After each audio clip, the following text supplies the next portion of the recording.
இந்த இறைவார்த்தைகளை சிந்தித்துப் பார்க்க ஒரு கணம் ஒதுக்குவோம். சிறிது இடைவெளி. சவுல் அரசர் பிறருடைய புகழைக் கண்டு தன் உள்ளத்தில் பொறாமைக்கு இடம் கொடுக்கிறார். பிறரோடு நம்மை ஒப்பிட்டு பார்க்க தொடங்கும்போதே நம் இதயத்தின் அமைதி குறைந்து போகிறது. ஆனால் யோனத்தானோ ஆபத்தான நிலையிலும் தன் நண்பனுக்காக பரிந்து பேசியன்பின் பாலமாக செயல்படுகிறார்.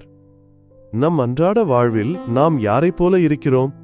மற்றவர்களின் வளர்ச்சியை பார்த்து பொறாமைப்படுகிறோமா, அல்லது யோனத்தானைப் போல அவர்களை பாராட்டியக்கட்டான சூழலில் அவர்களுக்கு துணையாக நிற்கிறோமா? அடுத்தவரை பற்றிய தவறான பேச்சுகள் எழும்போது உண்மையைச் சொல்லி அவர்களை காக்கும் துணிவு நம்மிடம் இருக்கிறதா? சிறிது இடைவெளி. அன்பு இறைவா, பிறரோடு என்னை ஒப்பிட்டு பார்த்து பொறாமைப்படும் குணத்தை என்னிடமிருந்து அகற்றும்.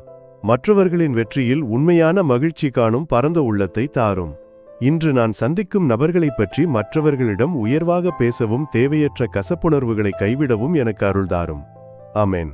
இந்த ஜெபம் உங்களை தொட்டிருந்தால் தினமும் எங்களுடன் ஜெபிக்க சப்ஸ்கிரைப் செய்யுங்கள். கடவுள் உங்களை ஆசீர்வதிப்பாராக.